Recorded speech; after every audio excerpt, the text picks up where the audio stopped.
ದರ್ಶನ್ಗೆ ರಾಜಾತಿಥ್ಯ ಕೊಟ್ಟಂತಹ ವಿಚಾರ ಫೋಟೋ ಹಾಗೂ ವಿಡಿಯೋ ವೈರಲ್ ಆಗ್ತಾ ಇದ್ದ ಹಾಗೆ ರಾಜ್ಯ ಬಂದಿಖಾನೆ ಇಲಾಖೆ ಎಚ್ಚೆತ್ತುಕೊಳ್ತು. ಇದರ ಪರಿಣಾಮ ಕೋರ್ಟ್ ಗಮನಕ್ಕೆ ಈ ವಿಚಾರಣಾಧೀನ ಕೈದಿಗಳನ್ನ ಬೇರೆ ಬೇರೆ ಜೈಲಿಗೆ ಶಿಫ್ಟ್ ಮಾಡೋ ವಿಚಾರಕ್ಕೆ ಸಂಬಂಧಪಟ್ಟಂತೆ ಮನವರಿಕೆ ಮಾಡಿಕೊಡಲಾಯಿತು. ಅಂತಿಮವಾಗಿ ಕೋರ್ಟ್ ಕೂಡ ಅನುಮತಿ ಕೊಟ್ಟಿದೆ. ಹೀಗಾಗಿ ಡಿ ಗ್ಯಾಂಗ್ನ ಸಹಚರರು ದಿಕ್ಕಾಪಾಲಾಗಿದ್ದಾರೆ. ಯಾರ್ಯಾರು ಯಾವ್ಯಾವ ಜೈಲಿಗೆ ಶಿಫ್ಟ್ ಆಗ್ತಾರೆ ಅನ್ನೋ ಡೀಟೇಲ್ಸ್ ನೋಡ್ಕೊಂಡು ಬರೋಣ ಬನ್ನಿ.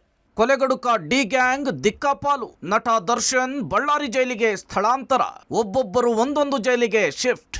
ರೇಣುಕಾಸ್ವಾಮಿಯನ್ನು ಕೊಲೆ ಮಾಡಿ ಜೈಲು ಸೇರಿದ್ದ ದರ್ಶನ್ ಅಂಡ್ ಗ್ಯಾಂಗಿಗೆ ಸಂಕಷ್ಟ ಜಾಸ್ತಿಯಾಗಿದೆ. ದರ್ಶನ್ ರಾಜಾತಿಥ್ಯದ ಫೋಟೋ ಮತ್ತು ವಿಡಿಯೋ ವೈರಲ್ ಬೆನ್ನಲ್ಲೇ ಜೈಲಾಧಿಕಾರಿಗಳು ಎಚ್ಚೆತ್ತುಕೊಂಡಿದ್ದಾರೆ.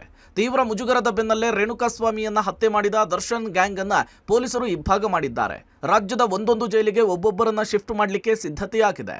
ನಟ ದರ್ಶನ್ ಬಳ್ಳಾರಿ ಜೈಲು ಸ್ಥಳಾಂತರಕ್ಕೆ ಕೋರ್ಟ್ ಸೂಚನೆ ಕೊಟ್ಟಿದೆ. ಈ ಬೆನ್ನಲ್ಲೇ ದರ್ಶನ್ ಬಳ್ಳಾರಿ ಜೈಲಿಗೆ ಶಿಫ್ಟ್ ಆಗಲಿದ್ದಾರೆ. ಬಳ್ಳಾರಿ ಜೈಲು ಬಳಿ ಬಿಗಿ ಭದ್ರತೆ, ಸಿಸಿ ಕ್ಯಾಮೆರಾ ಕಣ್ಗಾವಲಿನಲ್ಲಿ ದರ್ಶನ್. ಬಳ್ಳಾರಿಯ ಸೆಂಟ್ರಲ್ ಜೈಲಿಗೆ ಆರೋಪಿ ದರ್ಶನ್ ಶಿಫ್ಟ್ ಆಗ್ತಾ ಇರುವ ಹಿನ್ನೆಲೆಯಲ್ಲಿ ಬಳ್ಳಾರಿ ಜೈಲು ಅಧಿಕಾರಿಗಳು ಅಲರ್ಟ್ ಆಗಿದ್ದಾರೆ. ಸಿಸಿ ಕ್ಯಾಮೆರಾ, ವಿಐಪಿ ಸೆಲ್ಗಳ ಅಂತಿಮ ಹಂತದ ಪರಿಶೀಲನೆ ನಡೆಸಿದ್ದಾರೆ. ಜೈಲಿನ ಸುತ್ತ ಬಿಗಿ ಭದ್ರತೆಯನ್ನು ಕಲ್ಪಿಸಲಾಗಿದ್ದು ದರ್ಶನ್ಗೆ ಪ್ರತ್ಯೇಕ ಕೊಠಡಿಯ ವ್ಯವಸ್ಥೆ ಮಾಡಲಾಗಿದೆ. ಬಳ್ಳಾರಿ ಜೈಲಿನ 9 ಬ್ಯಾರಕ್ನಲ್ಲಿ 385 ಖೈದಿಗಳಿದ್ದು ಕೋರ್ಟ್ ಕಲಾಪಕ್ಕೆ ವಿಡಿಯೋ ಕಾನ್ಫರೆನ್ಸ್ನ ವ್ಯವಸ್ಥೆ ಮಾಡಲಾಗಿದೆ. ದರ್ಶನ್ ಸಿಸಿ ಕ್ಯಾಮೆರಾದ ಕಣ್ಗಾವಲಿನಲ್ಲಿರ್ತಾರೆ.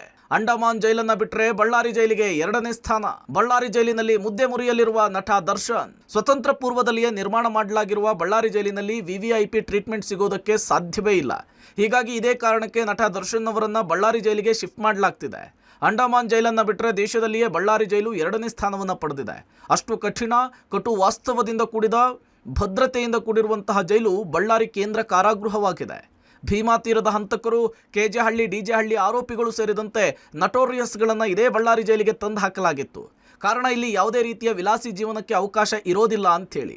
ಹೀಗಾಗಿ ಆರೋಪಿ ನಟ ದರ್ಶನ್ ಅವರನ್ನ ಬಳ್ಳಾರಿ ಜೈಲಿಗೆ ತಳ್ಳಲಾಗ್ತಿದೆ. ಹಾಗಾದರೆ ದರ್ಶನ್ ಗ್ಯಾಂಗ್ನ ಯಾವ್ಯಾವ ಆರೋಪಿಗಳು ರಾಜ್ಯದ ಯಾವ್ಯಾವ ಜೈಲಿಗೆ ಶಿಫ್ಟ್ ಆಗ್ತಿದ್ದಾರೆ ಅನ್ನೋದನ್ನ ತೋರಿಸ್ತೀವಿ ನೋಡಿ. D gang ದಿಕ್ಕಾಪಾಲು.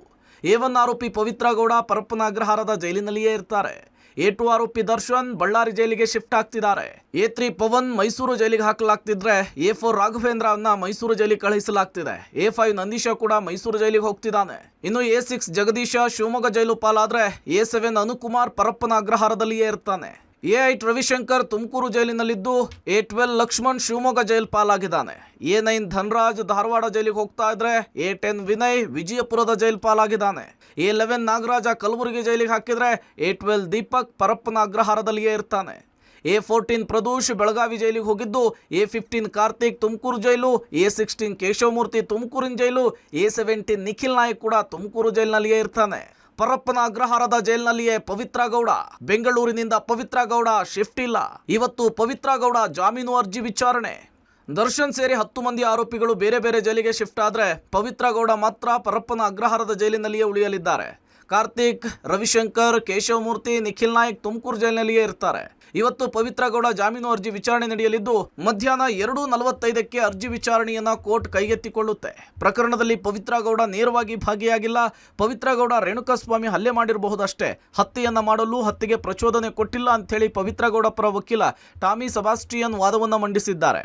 ಹಾಗಾದ್ರೆ ಪವಿತ್ರ ಗೌಡ ಪರ ವಕೀಲರು ಜಡ್ಜ್ ಮುಂದೆ ಹೇಳಿದ ಅಂಶಗಳೇನು ಅನ್ನೋದನ್ನ ತೋರಿಸ್ತೀವಿ ನೋಡಿ. ದರ್ಶನ್ ಸೂಚನೆಯಂತೆ ರೇಣುಕಾ ಕಿಡ್ನ್ಯಾಪ್.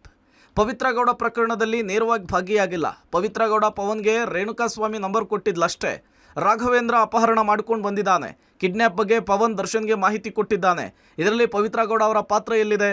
ಪವಿತ್ರ ಗೌಡ ರೇಣುಕಾಸ್ವಾಮಿಗೆ ಹಲ್ಲೆ ಮಾಡಿರಬಹುದಷ್ಟೇ, ಹತ್ಯೆಯನ್ನು ಮಾಡಲು ಹತ್ಯೆಗೆ ಪ್ರಚೋದನೆ ಕೊಟ್ಟಿಲ್ಲ.